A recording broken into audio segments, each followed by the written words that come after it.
Good afternoon, and welcome to CabWriter Comprehensive 2, Part 11.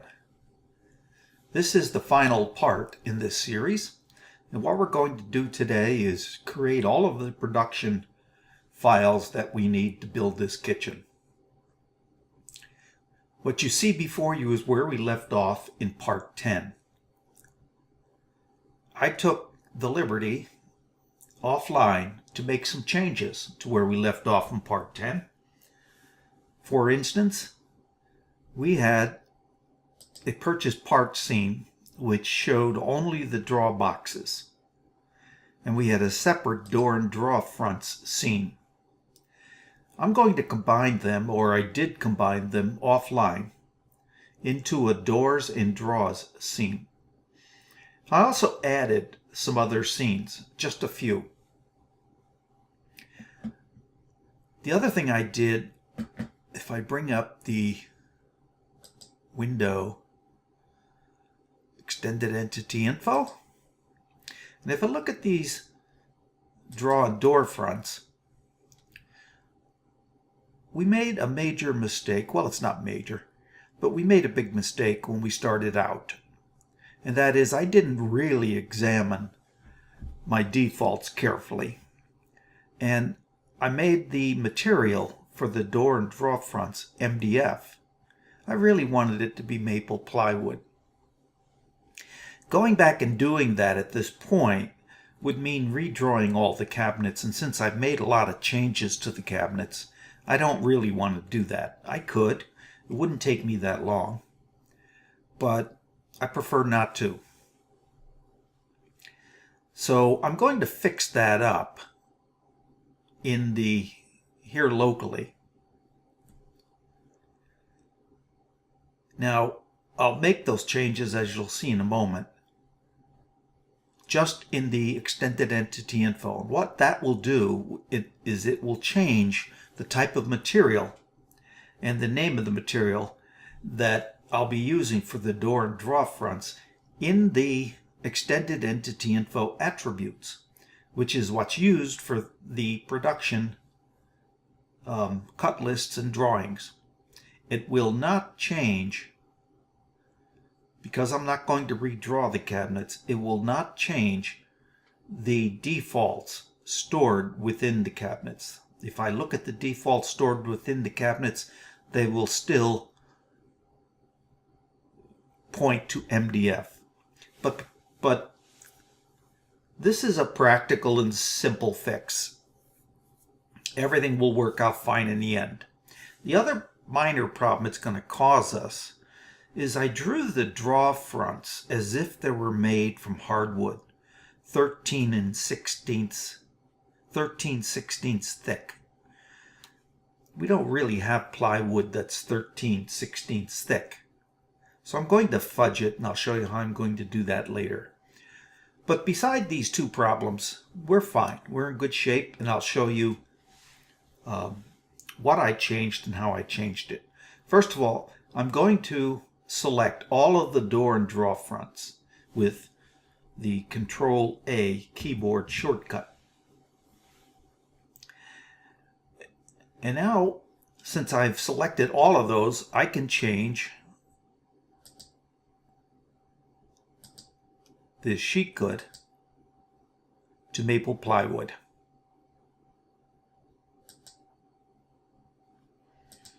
Now if I look at any door and draw front, it'll have sheet good, maple plywood, no matter which one I select. So that's one change I made.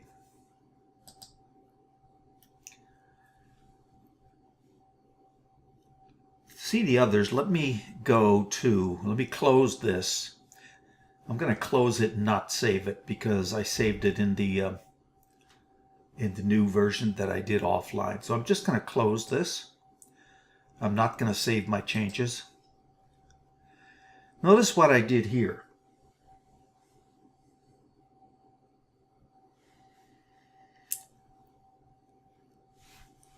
Here's my combined door and draw fronts with the draw boxes. The other thing I did was, in the cut list, in the DXF, I used to have all of the boxes. And those boxes included the end sheets. Well, since I'm going to cut the boxes on the CNC, I don't want the end sheets in the DXF scene. So let me bring back the Part 10. Let me bring back the Part 10 model. And let me go to the DXF.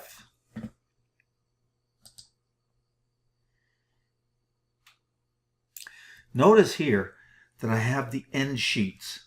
That's an end sheet.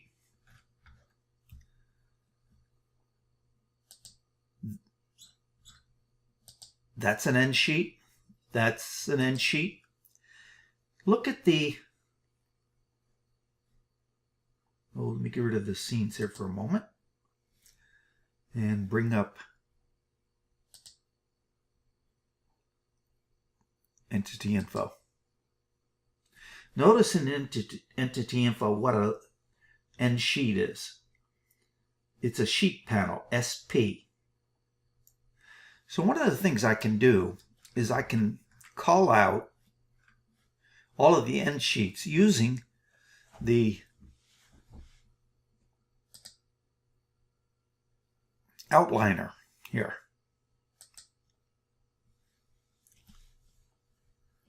If I want the base sheet panels or end sheets, I can use LSP as a search item here in this outliner filter.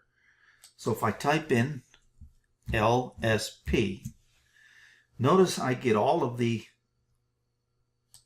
end sheets in the base boxes. And notice we have 1, 2, 3, 4, 5, 6, 7 of them. I can do the same thing with the uppers. Having done that, I'm going to create two new layers using this tool right here, Add Visible Layer.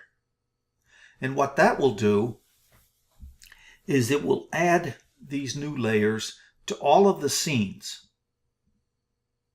Now I'm going to want to take them out of the DXF scene. And I'm also going to want to take it out of the ladder-based scene. But the other scenes, I want these layers in there. So I'm going to use the Add Visible Layer tool to do that. Now I've already done this in the new drawing, so I'll show you that in a moment. But notice in the DXF scene, I have these sheet parts, and you'll see in the new drawing that I don't have those. The other minor thing I did was when I created this scene here, I didn't use the name, I just used the default name, and I didn't give it the name I wanted. So I'm going to fix that both here in the scene name and also in the layer that it generated. So I fixed that. With that, let me close this and go to the changes. So now if I go to the DXF scene, you'll notice I don't have any of those end sheets in those layers, in those scenes, in the DXF scene. Here's where I added these layers. Notice the base sheet panels and the upper sheet panel. So that's where they are now. And the reason I did that is because I'm going to cut these on a CNC machine. The CNC machine cuts to final dimensions. It does not cut to oversized dimensions. And since sheet panels touch walls and typically want to be oversized so you can scribe them to the wall, I had to take them out of the DXF drawing, so they're not included in the CNC DXF files. But they will be in the CutList file, because the cut list includes the end sheets. There's one right there. So that was a minor correction that I wanted to make. Okay, with all of that said, now I'm ready to create my production material, or my production files. So I can go to CabWriter production documentation. This just tells me that creating these things may take a while. It also warns me to close the outliner dialog box if it's open. The reason being is the outliner slows things way down. So I think I've got that closed. So now let's say OK. And now what it wants to know is, what scenes am I going to use for my door and draw reports? I'm going to use the door and draw scene. This has all of the scenes in the model. So all I have to do is select the door and draw scene, which is right there. The cut list scene, I'm going to use my cut list scene. It's no coincidence that I named it cut list scene. Same thing here. I'm going to use the DXF scene. My draw fronts, one of the things I can do is, since I'm going to create a door and draw report, normally what I do with that door and draw report is use that report for purchased parts. In other words, purchasing things from a third party. But because these are slab doors, I'm going to cut them in my shop. But in that door and draw report, one of the things I can do is specify an oversize for the doors. Because if I buy them from a third party, I might want them just a tad larger than I'm going to finally want them, and then I'll fit them and plane the edges to bring them down to the dimension I want. But here, what I may need to do is, on the edges, is use edge banding, in which case I want to cut the doors slightly smaller. So I'll put a negative number in here. And edge banding is typically 2 millimeters, so I'll put a -4 millimeters in here. And you'll see what that will do is it'll make the doors slightly smaller in my door and draw report. Now in my cut list, they'll show up as oversized and final size. So I may want to be careful and make sure I choose which list I'm going to actually cut them from on the table saw. But here we go. So I'm going to get a draw fronts report, a draw boxes report, a doors report. I'm going to get a spreadsheet that is compatible with a CSV application, like a spreadsheet. I'm going to get DXFs by material name and thickness, and I'm also going to get a CutList Plus FX cut list. So with that, I'll just click OK.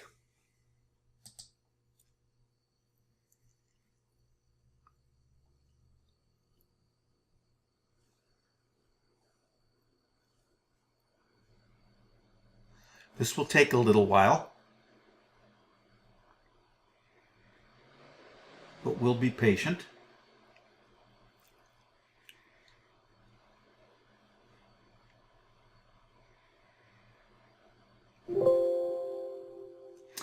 Okay, this message is somewhere between a warning and an error. SketchUp has a problem that I don't know when it'll be fixed, but sometimes when it creates drill holes, it normally will call the circle at each end of the drill hole a circle. And sometimes it won't. It'll break it up into little line segments. CabWriter works around this, but gives you a warning that it could be a potential problem. There's other problems that can occur if you manually change things and you create problems where you break circles into line segments and do it on both ends of the drill hole. That's a real problem. So this is a warning that'll tell you to take a look at your holes in the DXF files and see if they're okay. But it's going to give you a list of parts that are affected by this. So read this message very carefully. And once I hit OK, it's going to open the Ruby console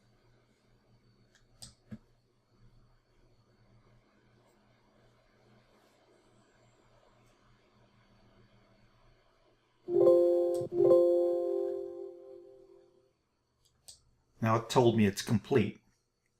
It's going to open the Ruby console. And it's going to give me a list of the parts. There's only 2 parts that's been affected here. And those are C4 upper, box 4, left side and right side. That's the wine cabinet. So I'll bring this out of the picture. I can remember that. But the other thing it did is it produced all of the production material files and put them in a folder in the same place as the model. This is the model that we have open here.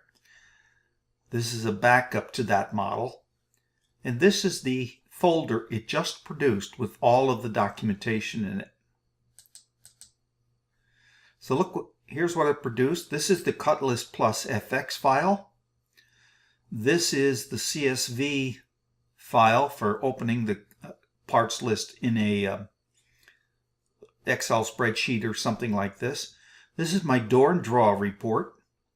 And this is the DXF files for both the 1/2 inch maple plywood pre-finished and the 3/4 inch maple plywood pre-finished.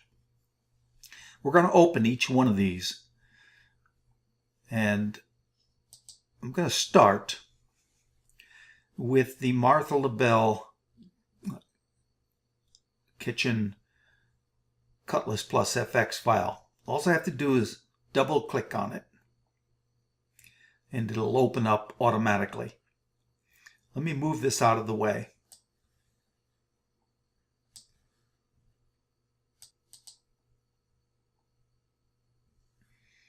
Okay, this is the CutList Plus FX cut list opened up.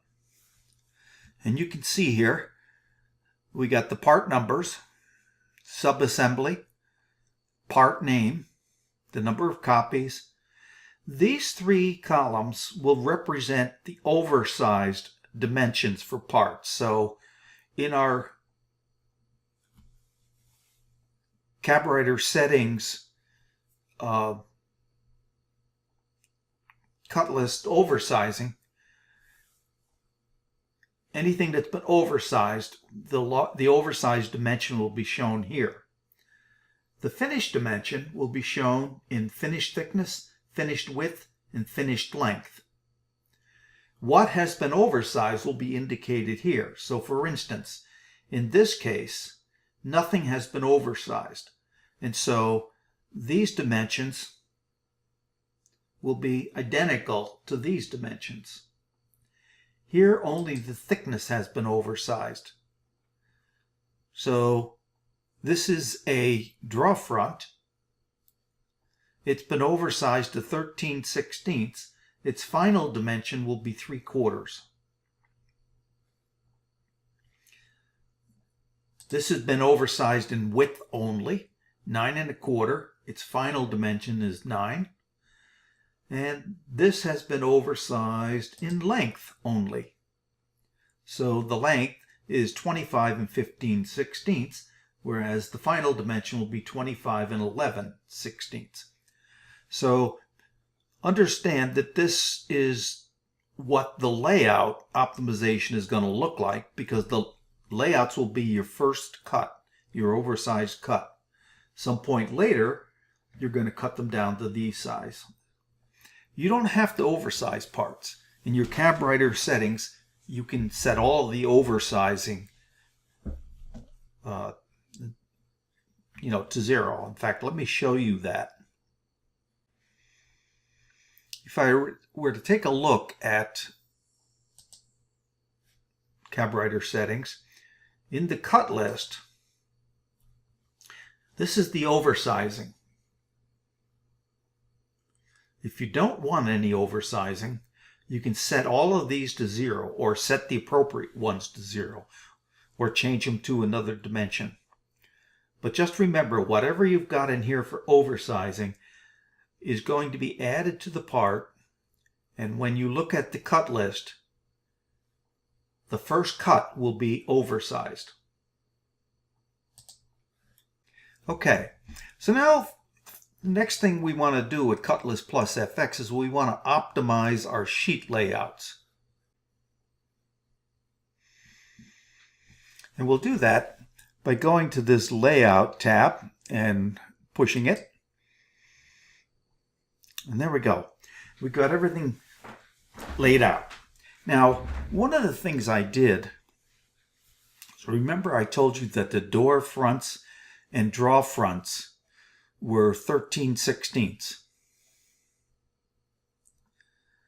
And one of the things it will complain about is that it doesn't have material that is 13/16. So to fix that, what I did was I went to my raw materials. I did this offline. And I went to sheet goods, maple plywood, and I added a sheet good that instead of 3/4 inch thick is 13/16 inch thick. If I didn't do that, I would get a complaint that it can't find that, it can't lay out those parts, and can't find a sheet good that is that dimension. So that was my way of working around that. It won't actually change the cutting diagram, because the cutting diagram doesn't look at thicknesses. So what you will see, though, is you'll see in the maple plywood, you'll see 3/4 inch maple plywood and 13/16 inch maple plywood, when in reality these are both 3/4 inch. So these are all the door and draw fronts.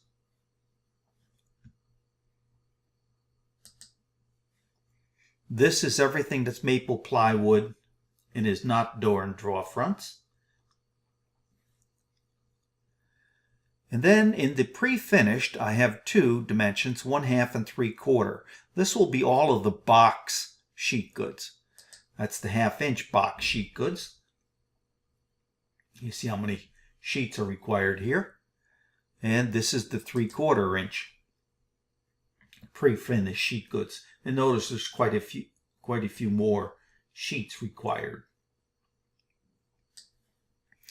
Okay, so that's my cut list in CutList Plus FX. I can also look at the cut list in a spreadsheet. Here's that same cut list in an OpenOffice Calc spreadsheet. The major difference here is, first of all, you don't get optimized layouts, simply a spreadsheet cut list. And it separates things into rough material, or rough lumber rather, and sheet goods. Like any spreadsheet, you can sort these columns It's a little harder to do than with CutList Plus FX. But again, you have the same kind of information. The component number, subassembly, part name, copies, the initial cut, which is the oversized cut, and the final cut. You also have decimal thickness, decimal width, and decimal length here in case you want to put some equations and calculations in your spreadsheet to calculate things like the number of sheets of plywood, the board feet of hardwood, or something like that. So you have the decimal equivalents to work with. And again, it tells you what's been resized. So that's the simple Excel spreadsheet version of the cut list. The last thing I want to look at, no, not the last thing, the next to last thing I want to look at is the door and draw schedule. Here's the door and draw schedule. It's got the project name, customer name if it was supplied, a timestamp. Notice this oversizing, door and draw front oversize, minus 5/30 seconds. What that means, you remember the 4 millimeters I plugged in my production reports. Well, this is the imperial equivalent of minus 4 millimeters. And what that will do is it, for each door and draw front, it will subtract from the total width and total height 5/30 seconds. So this, if you're going to cut these on a table saw and then edge band them, you probably want to look at this and not the cut list. So that's for the slab doors, slab draw fronts. This is the draw slides you will need, the manufacturer name, part number, and the quantity of them. That comes from, by the way,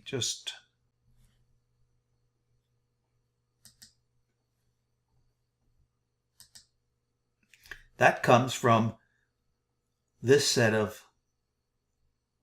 defaults. This is the manufacturer.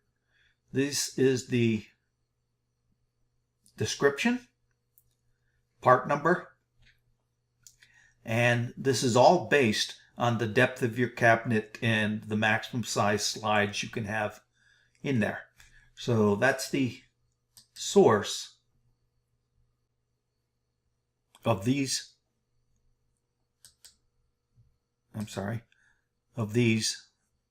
this information here. And finally, you have the draw boxes. This is the boxes that you'll need, their overall size and the quantity. Now, if you're cutting things on a CNC machine,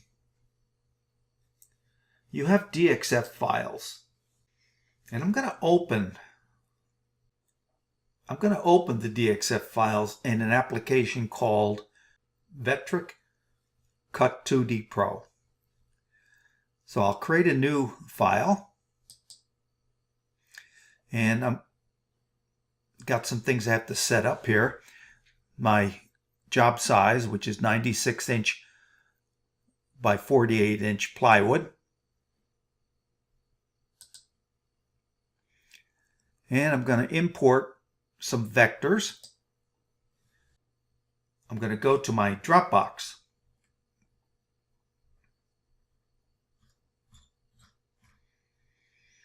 And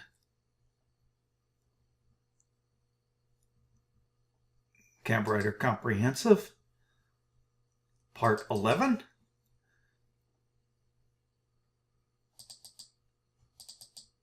Okay, I'm going to open up the 3/4 inch maple plywood pre-finished and take a look at it.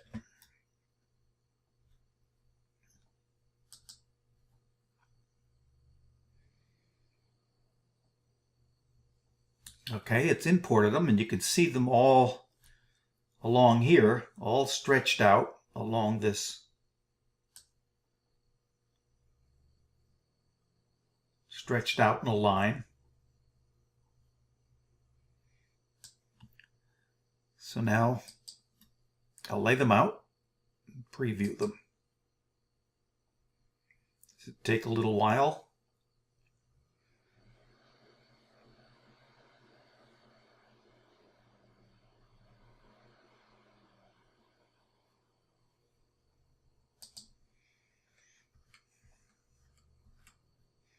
And here they are. This is each sheet.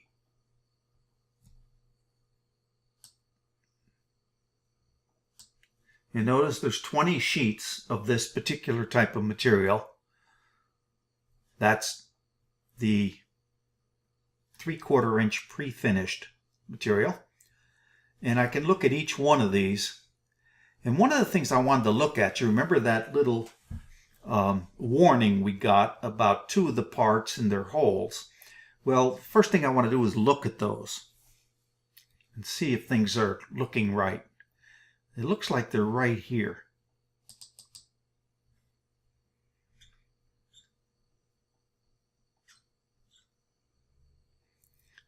And as I look at them, notice it's C6 upper B4 right side, C6 upper B4 left side. Those are the 2 parts it warned me about. And as I look at these, visually I can tell that everything's there, that there's no problem. So that was just a warning, not a real problem. But I can look at any one of these parts, and I should, before sending these to the CNC machine, I should inspect these pretty carefully to make sure I've got what I want. Notice that in this application, it actually optimizes to the shape of the part. These are these corner cabinets. Interestingly enough, it will also cut to any curves that I cut in the parts. What that's all about, and I'll show you in a moment. If I take a look at this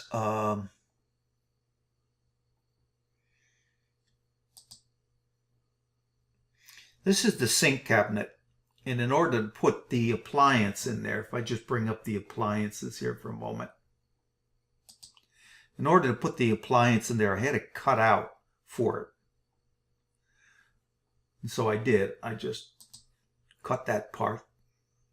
And that showed up on the DXF drawing, just like it is here.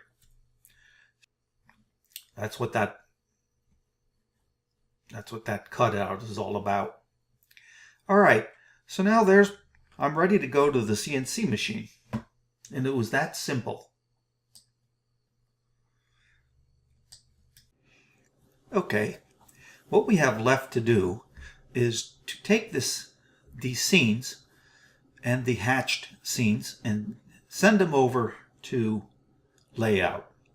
But before we can do that, we have to set some stuff up. So if we go to the CabWriter to layout list, we have the order in which we need to do things. We have to assign hatches. I've done that. We have to create sections from section planes. We've done a lot of that. Next thing I need to do is the layout document setup. What I'm going to do is use architectural D paper, which is 24 inches by 36 inches. There are a number of other ones I could choose from. I'm going to choose landscape. The only template I have at the moment is the NESAW template, New England School of Architectural Woodworking. Where you set this up is in layout. In layout, you save your templates, and they'll be saved to a folder that CabWriter will access and populate this drop down with, but at the moment I only have one. To center things in the window that's provided in this template, I need to tell it how far from the edges it can use to place scenes. So from the left edge, I've got to give it 1 inch. From the top, 1 inch. From the right, which is where I have all of, well, you'll see in a moment, where it's got a lot of notes and things like that, I've got to allow 7 inches. And from the bottom, likewise, I've got to allow a little room, 2.5 inches. I'm going to use a line weight of 0.4 point. That's pretty typical. And I'm going to use a scale, a default scale of 1 to 9. I have over time figured out that 1 to 9 is a pretty good beginning ratio. Now, as I get to layout, I may change that, but this will be my default. So I say OK. Next thing I have to do is send the scenes to layout. So I'll just click here. It says your model has changed. You must save it before processing, or proceeding rather. Do you wish to save your model? Yes. And now I'll wait while it sends everything to layout, and it will open layout when it's ready.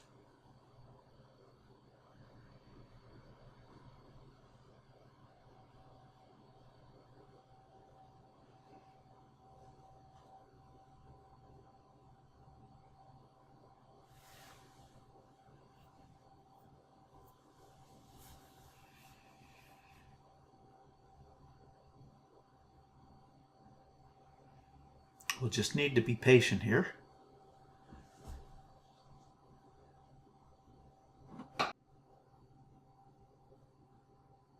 Okay, at this point, it has sent my model to layout, and it has saved the file with the same name as the skip file.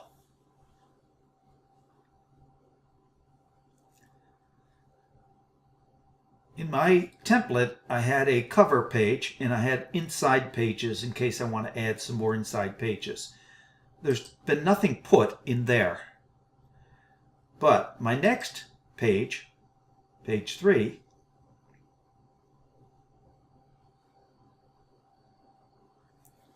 are my perspective scenes. My northwest, my northeast, my southeast, and my southwest. Page 7 is the cut list.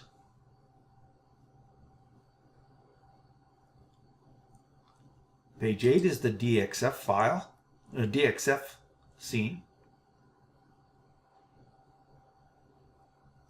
The doors and drawers scene.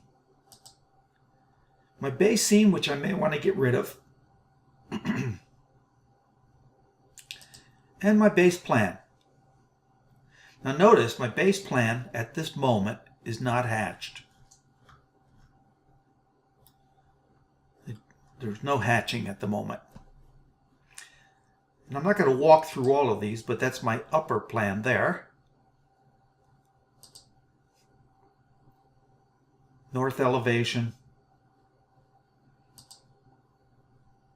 North section, although the hatching isn't there yet. So what I'm going to do at this point is I'm going to close this, go back to my model, and do the last step, which is to hatch sections in layout. So I'll be patient. It could not find aluminum in the hatch association table. Well, if you remember, my original model had MDF for the door and drawer fronts, and I changed that to maple plywood. So it's looking to see what it's supposed to apply the hatch that I had associated with MDF to, which was aluminum, by the way. But I no longer have that, so I can just ignore this, and And it says, do you want me to ignore the message, the remainder of these? Yes.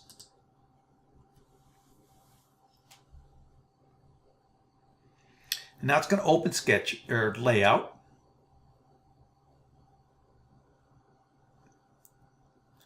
And now if I look at my base plan,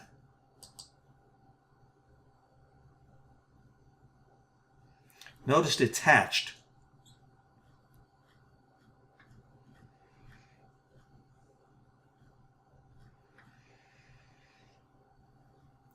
And these will come out pretty clear in my 24 by 36 inch sheet. By the way, if you recall the 1 inch, 1 inch, 7 inch, 2.5 inch that I was putting in the setup before, well, this is the 7 inch. If you looked at this in a full-size drawing, this is the 7 inch we were talking about. This is the 2.5 inch. This is the 1 inch and the 1 inch. Notice with a ratio of 1 to 9, it does a pretty good job of centering this. Now these cover pages are left blank because what you might want to do in these cover pages is you may want to divide this in 4 and put a northeast scene up here, a southeast scene here, a northwest scene here, and a southwest scene here, or something like that, to have a single sheet with the perspective views. Or you might want to keep these full sheet perspective views, like this northeast perspective. However you want to arrange these things. But there you go. CabWriter's done the work. It's taken the scenes in SketchUp, put them in layout, hatched them in layout, and saved your file with the same name. Notice Martha LaBelle Kitchen, Northeast Perspective. Save them in a file with the same name. And just to show you that,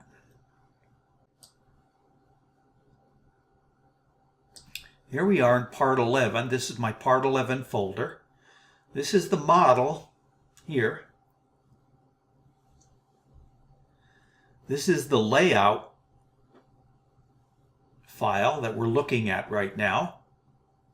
This is a backup of the model. This is a backup of the layout file. And this is my production documents and DXF files. So everything's been put in that folder. The folder that has the model itself. And so that's it's done most of the work for you.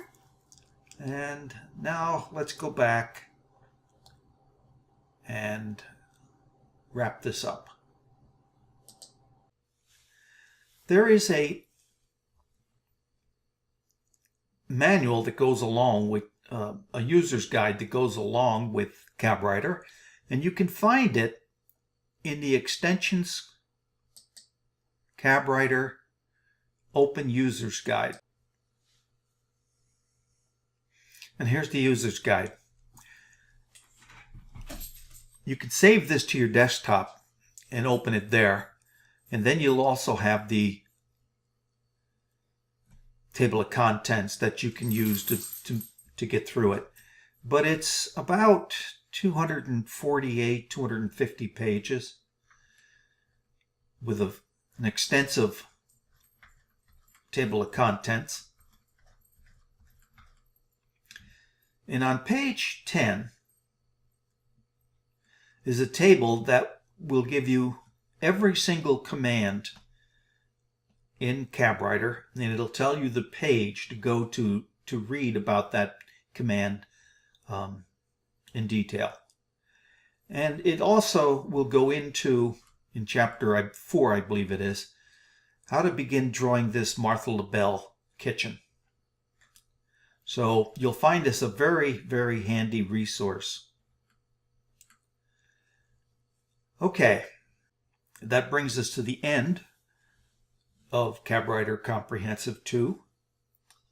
Until a future video, have a good day.